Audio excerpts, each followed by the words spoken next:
All right, physicists, welcome to our April 19th edition of physics. We're getting pretty close to the end of our semester. So we only have today, Wednesday, Friday, Monday, Wednesday. That's it. So we have 5 classes, including today, left. And so here's my thought. We'll do new stuff today. On Wednesday, I'm of two minds. We might go back. We might do new stuff.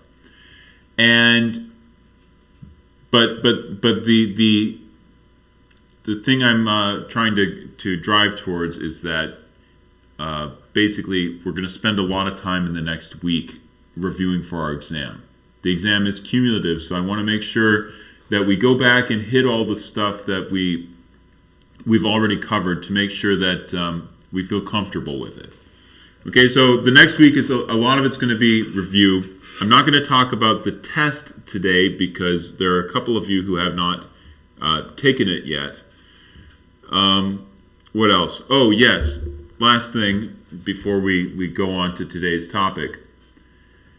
Class evaluations are up. Now, it's totally reasonable if you say to yourself, I think I'm going to wait until Cordall's given me my 3rd exam grade to do this. See if I still like that guy or not.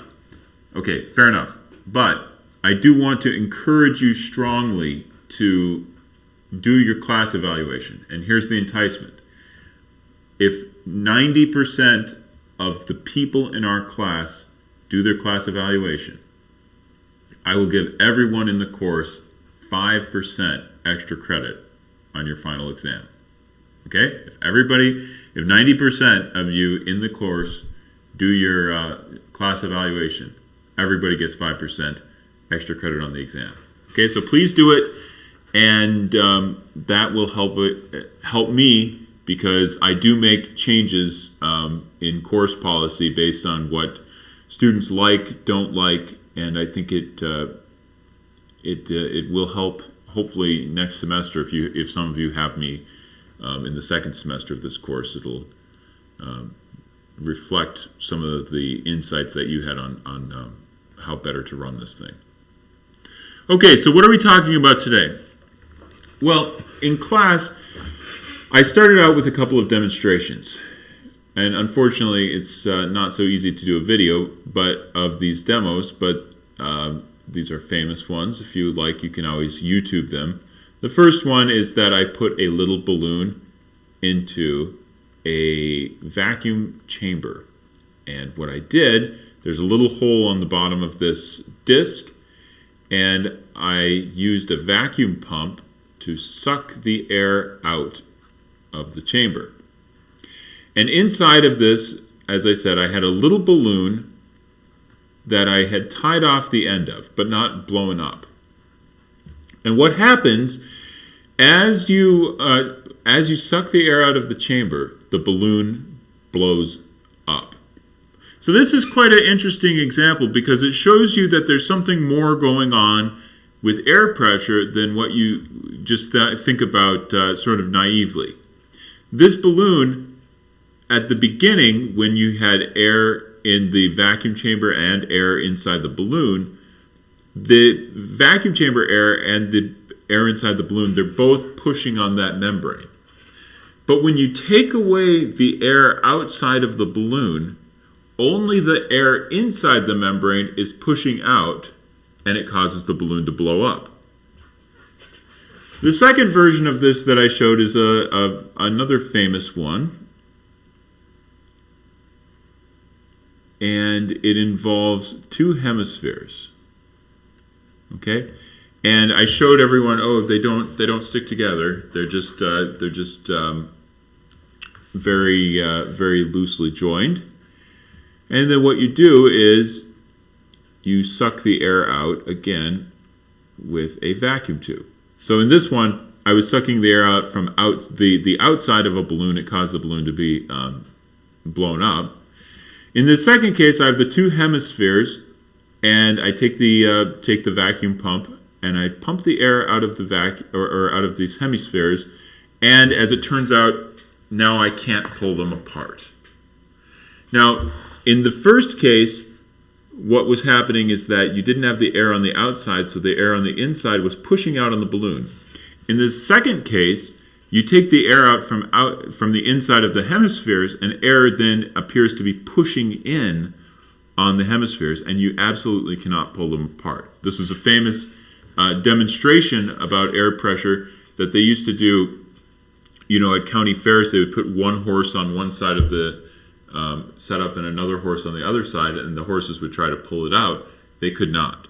So there's obviously a lot going on with air and pressure, and what I would like to do in this lecture is to try to connect together some of the stuff that we've talked about already in terms of energy and momentum and force with the sort of concepts that you might have heard about in chemistry, where you're talking about pressure and specific heat and things like that. So we're just very briefly going to talk about the first two laws of thermodynamics, the 0th and the 1st. Unfortunately, that stops before we get to the really interesting stuff with that, which is the second law of thermodynamics, all that stuff about entropy and disorder and all that. But I think this is a useful way to sort of end our semester, because it's beginning to make that connection between the big world of, balls knocking into each other and spinning tops and stuff like that, and the microscopic world of little atoms bumping into each other that make up a gas. So, okay, what are the first two laws of thermodynamics? Well, there didn't used to be a 0th law. This sort of was added in the 1930s after thermodynamics was more or less finished up. The basics of thermodynamics anyway. And this is the law sort of defining what we mean by temperature. Now, temperature is a very weird thing, because it's not exactly energy, but in some cases it's related to energy. Now, the idea is this. Let's say that you have a thermometer and you measure the temperature of one object. And then you have a thermometer and you measure the temperature of another object. The claim of what we mean by temperature is that it's a quantity such that if we bring those two objects together, both having the same temperature, we should be able to measure the overall temperature of that combined object, and it will be the same. Now, I will say that may or may not sound interesting or strange, but it is a little bit unusual, because it's not that the two materials have the same amount of energy. It's that something about the way that they're trading energy. Okay? And I unfortunately am not going to tell you what the real physics definition of temperature is today, because A, you wouldn't believe it, and B, it is very strange. I will leave you with that. Okay, now the second thing that the first law of thermodynamics is just saying that heat is energy. Okay, and the way that you can heat up an object by doing work on it, and the internal energy of a system is changed by however much heat you added minus the amount of work that the system does on the environment. So, for instance, if you put a bunch of heat into a gas, but then the gas pushes out on the environment, it can do work on the environment and lose part of that heat to work. So, okay, just to say the same thing again. Temperature is transitive. So if I have a thermometer here, and I measure the temperature of body A, and it's thermally insulated, and I get some number. And then I measure body B, I get the same number. Now I bring A and B together, I should be able to measure the temperature of the two objects together, and it should be the same as they both had individually. Okay, so that's what we mean by saying temperature is transitive. If A and B, then A and B are both having this quality together. Now the other one is that heat is energy. Now again, this is something that you've been taught for a long time, and it's part of all of your science education, but it's important to realize that this was not always obvious to people. In fact, there's a lot of thermodynamics that was developed with the idea that heat was kind of a subtle fluid. They called it caloric. And it turns out that a lot of the math stays the same whether you believe heat is energy or heat is fluid. And so there's a lot of the imprints of that earlier theory that continue to exist within thermodynamics today. Now, just to see how this works, let's say that you wanted to turn one type of energy into heat. An example that's given in your book is that, let's say that you had a container, like a piston, filled with gas. How could you heat it up? Well, one way that you could heat it up is to compress that gas. That would allow your gravitational potential energy to be transferred into basically it's the kinetic energy of the gas, but it's the heat now, and that some of that heat then can be transferred out, and you can measure the amount of heat. So this would be a case of work being done, but instead of force times distance, it would be something like pressure times the change in volume. But it's the same idea, but when you have the forces of 10 to the 23rd particles, you can't track the force of each individual particle, so you start to think in terms of macroscopic variables like pressure. Now, if you want to connect those two laws together, the 0th and the first law, one way to do it is with the specific heat. Now, the specific heat is probably something that you saw in chemistry if you took that already. And the idea is that if you have a certain amount of mass, so let's say that I dump a certain amount of energy. So this is your heat energy. And I want to relate that to the change in temperature of my object.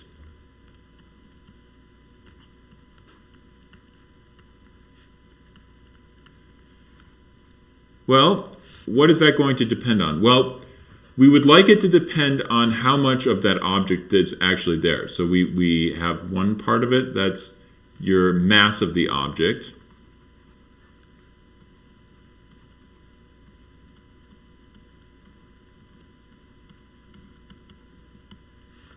And then we have another term that is what we call that specific heat.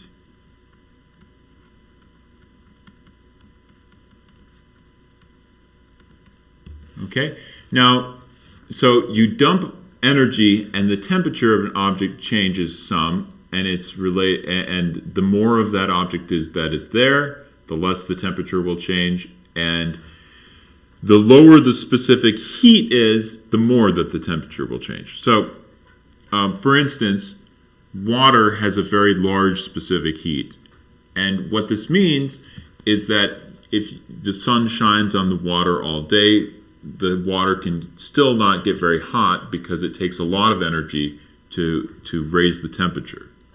On the other hand, it holds on to its energy very well. So, if you live by the ocean, the temperatures tend to be pretty temperate because just sunlight is not very easily changing the temperature of the water during the day or during the night when the sun is not shining on the water. And in fact, just the fact that the Earth's surface is covered by so much water really has a lot to do with the thermoregulation of the whole shebang. Now, Let's take a look at a specific example. Now, if you've ever watched one of these blacksmithing shows, like Forged in Fire or whatever, you'll know that a common thing that they do is they heat up the metal, and then when they want to quench it, they put it in something cold. So here's an example where you have a hot ball of lead, okay, and they give you the mass of the ball. So the mass is 0.010 grams, and it's cooled down in a so this is the mass of lead, PB is lead, is cooled down in a well-insulated 1 kilogram bath of water. Okay, so the mass of the water is, whoops, this should be kilograms.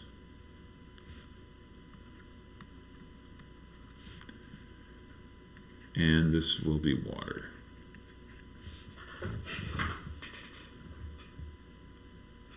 And the temperature of the lead at the beginning is 400 degrees Celsius. And the temperature of the water at the beginning is 20 degrees Celsius. And it says, at thermal equilibrium, what is the temperature of the water bath? Use 4190 joules per kilogram per Kelvin for the specific heat of water. So C of H2O equals 4190 joules per kilogram per Kelvin. Okay, so notice what the units are on specific heat. It tells you how much energy do you have to put into 1 kilogram to raise it 1 degree. So for water, you would have to put in 4,190 joules of energy to raise 1 kilogram 1 degree Kelvin. And there's something a little bit confusing. Kelvin you usually don't use a degree symbol with, but the spacing of Kelvin degrees and Celsius degrees is the same. So if you're using differences in temperature, Kelvin and Celsius work together nicely. You'll remember Fahrenheit degrees are a little bit smaller in their spacing than centigrade degrees, so that's a little bit harder of a conversion. Okay, so, and then the C of lead is 4745 joules per gram Kelvin. Let's put that in terms of kilograms too, so I have to multiply by 1,000. So this would be 474.5 joules kilograms Kelvin. Now notice this is about 10 times smaller than that. The water has a specific heat that's about 10 times as big as that of lead. Now, how would you go about setting up this type of a problem? Well, I'm going to give myself a little bit more space. The idea is this. If you have the water and the lead ball and add together the total heat that's being produced, it should be 0 because you're not putting extra energy into the system. They're just trading energy around. So the change in Q of the lead plus the change in Q of the water should be 0. Okay, can we relate to that to anything? Yes, we can. We can relate that to the Q should be related to the mass of the lead times the specific heat of the lead times the change in its temperature. And the change in the heat in water should be the mass of water times the specific heat of water times the change in temperature. So this is the change in temperature of lead. This is the change in temperature of water, of H2O. Okay, but let's see. We haven't established yet what that final temperature of lead or the final temperature of water is. So what we can do now is we can go M of lead, mass of lead, times C of lead, those are known, times the final T minus the initial T of lead. Okay, so this should be a negative number. Why is this negative? It's negative because the lead is going to be losing energy and giving it some of that energy to the water. On the other hand, over here we have the mass of the water, specific heat of the water, T minus the final temperature minus the initial temperature of the water equals 0. Okay, so I know this. I know all of this, and all I have to do is solve for T. And on my last slide, I actually did that. The T that, so if you want to go between Celsius and Kelvin, the way you get to Kelvin is by adding 273. And notice we started out at 20 degrees Celsius. We end up at 293.4 degrees Kelvin, which is just 20.4 degrees Celsius. So the temperature of the water has barely risen, despite the fact that the ball of lead started out super hot and got to be cool. So that's one of the subtle points that makes thermodynamics a hard subject, is that the amount of energy is not the amount of energy it takes to change the temperature of an object is not the same for every type of object. The metal ball is a lot easier to cool down than it is to heat up the water. Now, the other thing I want to sort of cement is, how does this all relate to some of the more mechanical ideas? Well, for a long time, investigators were independently looking for relationships between how much stuff you had, what the temperature of that gas was, what the pressure it was exerting, and the amount of volume. And they were coming up with all of these independent relationships, but they were able to combine those all into a single rule, and we call this the ideal gas law. And what we find is that if you take the pressure of a gas, pressure has units of newtons per meter squared. So the idea is how much force is being pushed per meter squared on the surface. Think about a balloon. There's some total amount of force of the air pushing out. The balloon has some total surface area. That would be the pressure of that's being exerted by the gas.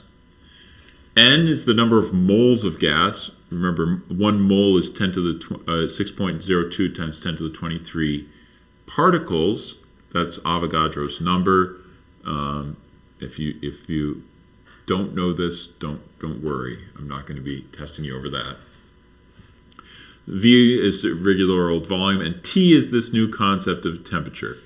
And this was actually the first sort of indication that there might be some 0 point of energy, because you could take different gases, they all would follow this rule, but if you extrapolate that back to 0 temperature, they would all look like they were going to intersect at this one point, that 273.15. This is 0 Kelvin, negative 273.15 Celsius. Okay, that's also called absolute 0 Very spooky.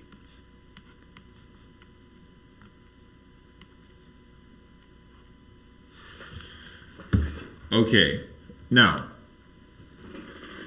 I want us to try to come up with a simple model that will capture the dynamics of this gas with what we've already done.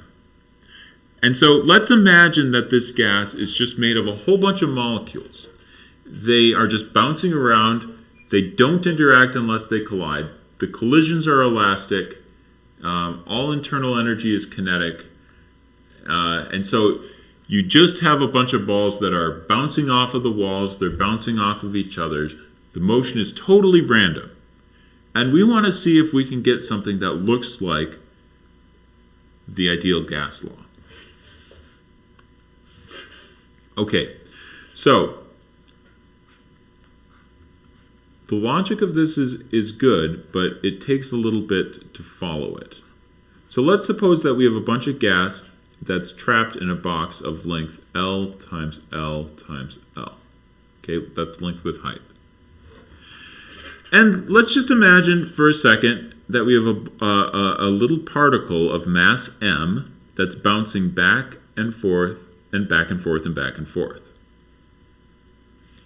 Well, if you remember our impulse momentum theorem says that the change in momentum equals the average force times the amount of time it takes. Now, I want you to imagine, look at this, the picture here. You have a little billiard ball that is bouncing off of the wall. What would its momentum change be? Well, in this way, it's going a speed of m times vx. Then once it bounces, it's going a plus m times vx. This is our x direction, I'm just assuming. So my change in momentum from that bounce would be 2m times vx. Now, how much time would it take me if I'm going there and back and there and back and there and back? Well, presumably the amount of time it's going to take to go there, back, back, is going to be related to 2 times the length, because it goes from one side to the other side, divided by how fast that object is going, Vx. So then if I wanted to find the average force that the ball is pushing on the wall with, okay,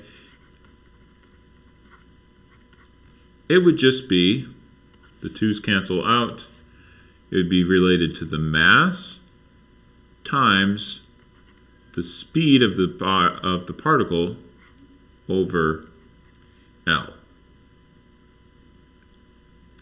Now, imagine, if you will, that we're going to add up the contributions of many different particles.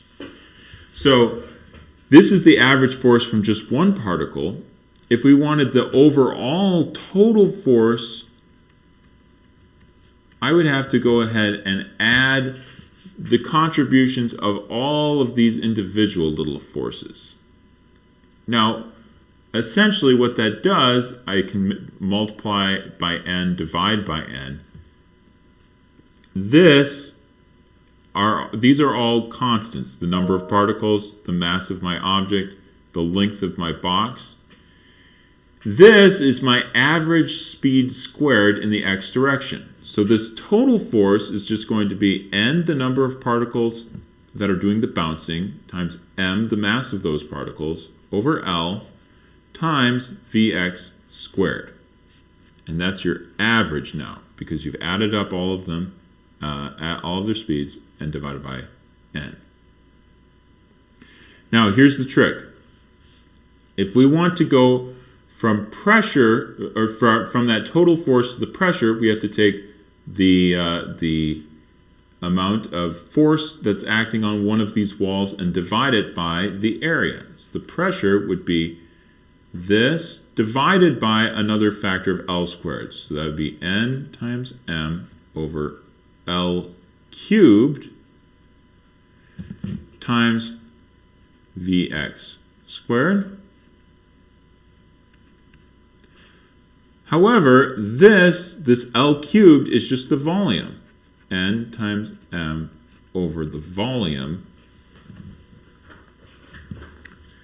And then this would be the Vx squared. But notice that if we wanted to put this in terms of just the average speed is Vx plus Vy squared plus Vz squared.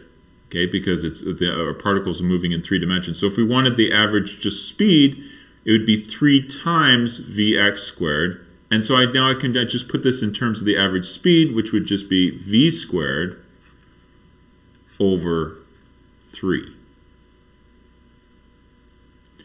Now, this gives me something that looks a heck of a lot like our ideal gas law. Okay, so remember, our ideal gas law told me that PV now is Nm times the average speed of the speed squared divided by 3. Now I can compare this form with the form of the ideal gas law, where I put that now in terms of the number of particles. And what I learn is that if this is PV, I can set these equal to each other. And what I find is that the temperature is just some number called Boltzmann's constant times 3/2, and that is related to the kinetic energy of a particle. Okay, so 1/2 mv squared equals 3/2 kb times t.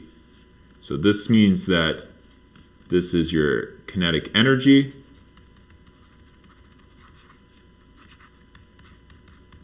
per particle, or the average kinetic energy of a particle is just related to the temperature in degrees Kelvin.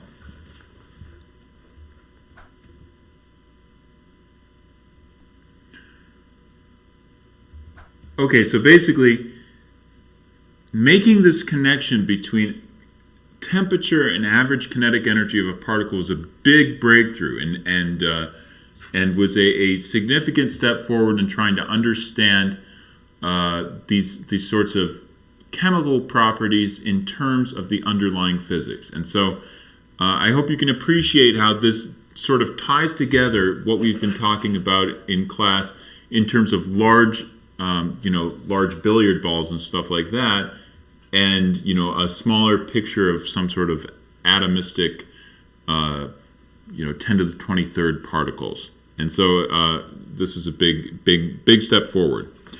And what I've shown you is not even nearly the end of the story. There's a lot of extra detail. For instance, Maxwell and Boltzmann were two famous physicists who worked on developing the theory of how energy would be apportioned between all of the different particles, among all the different particles in your gas. And what you find is that by using statistics and just using sort of likelihood modeling, you find out that some speeds are more probable than others. And so, for instance, if you have a 300 Kelvin gas, somewhere a little bit higher than room temperature, you get a shape where your peak of your average speed is somewhere over around 300 meters per second, pretty fast. On the other hand, when you have an object that's very hot, somewhere around 900 Kelvin, you get a different distribution of speeds where the distribution sort of flattens out and shifts upward. So hotter gases have on average faster particles, but they have some particles that are going to be moving slowly and some that are going to be moving quickly, but that's true for all of them. It's just the distribution of speeds that shifts about. Okay, so I want you to remember the 1/2 mv squared for an object is equal to 3/2 kb t. And remember, that's just a constant of nature, Boltzmann's constant. So it says the internal energy of an ideal gas depends on. Does it depend on temperature only, pressure only, volume only, temperature and pressure only, temperature, pressure, and volume?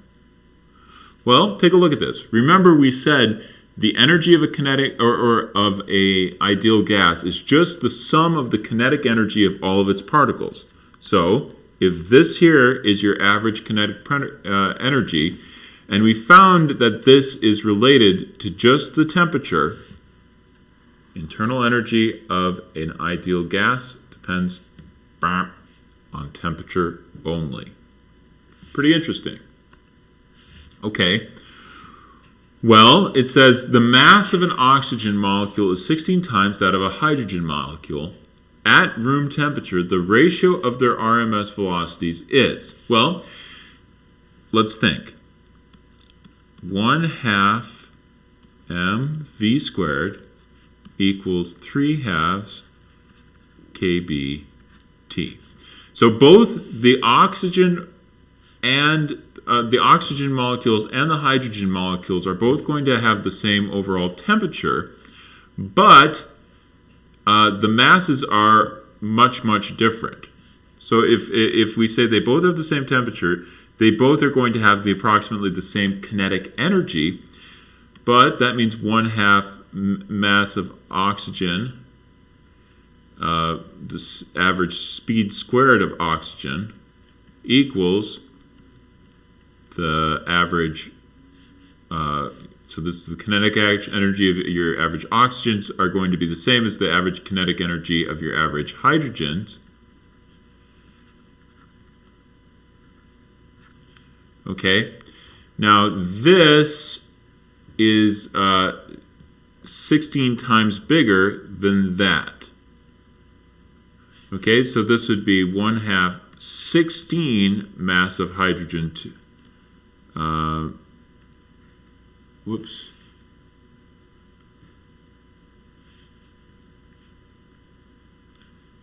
VO2 squared equals 1/2 mass of hydrogen speed. Mass of oxygen, speed of oxygen, mass of hydrogen, speed of hydrogen. This would be H2. H2 squared. Okay, these masses are going to cancel. And if we wanted to find out what is VO2, remember these are, I'm putting bars over these to say average. VO2 squared over VH2 squared. And then we take the square root. This 1/2 cancels. This would be 1 over 16, but we had to take the square root, so that would be 1 over 4. Okay, so what does that mean? That means that in in the atmosphere, your heavier atoms, your heavier molecules are going to be moving more slowly than the lighter molecules at the same temperature. Okay, so these are interesting things that we're finding out if we take our model seriously. Let's try another one. Air is pumped into a bicycle tire at a constant temperature. The pressure increases because, okay, let's think about it. We had 1/2 mv squared average equals 3/2 kb t. Well, the T is not changing. So we pump in a little bit of gas, we let it reach the same temperature as the outside. Pump in more, same temperature. Now let's see, why would it be? More molecules strike the tire wall per second. That's plausible because we put more air into the tire. There's more molecules. Remember, the way that we got that idea of pressure is from the little impulses of the molecules bumping off the wall. Okay, plausible. The molecules are larger, and that doesn't make any sense. They're just little dots. The molecules are farther apart, and that doesn't make sense. They should be closer together if you're squishing more into the tire. Each molecule is moving faster. That seems plausible, but then you look at this and say, wait a minute, same temperature means that each particle has the same average kinetic energy. So that can't be right. Each molecule has more kinetic energy. Again, seems plausible, but then you remember this relationship. The temperature and the average kinetic energy per particle are related to each other, so that can't be it. So it must be that the more molecules are striking the tire wall each second. Okay, so this type of analysis is actually very powerful, and goes to explain everything from how does life continue on Earth from gathering light from the sun. It turns out we are harvesting low entropy from the sun. We're not getting energy because the amount of energy that comes to the Earth is about the same as the amount of energy that goes out from the Earth. Okay, I will leave you to ponder that. What else? How does an internal combustion engine work? What else? How is a refrigerator able to keep food cold? All sorts of things. These are essentially thermodynamic questions, and a lot was able to be done with this. Ultimately, it turned out there were some shortcomings that had to do, at the end of the day, with quantum mechanics. And part of it is that as you go up in temperature, you can't just treat each atom as a little billiard ball. You have to consider the fact that that diatomic atoms can rotate, or that at high enough energies, the molecular bonds can vibrate. So this changes the specific heat, and it complicates the theory. And a lot can be done there. We're not going to do it in this class, but I just want you to know there's a huge body of theory, and it's a fascinating subject. So where are we going to leave this? Well, this PV equals nRT, this ideal gas law, is a good way to approximate the behavior of dilute gases. And even more important for us, it helps us to understand a simple model where the kinetic theory of gases gives microscopic explanation in terms of things like particle speed and our impulse momentum theorem, our kinetic energy of our particles, things like that. And we can get quite a way down the road of starting to understand what's going on in a gas just by thinking about random movements of particles with kinetic energy and just elastic collisions. All right, so starting on Wednesday, we're going to be starting our review for our final exam, and we only have about a week of classes left. So thank you for watching, and please eventually, if not today, take your class evaluation.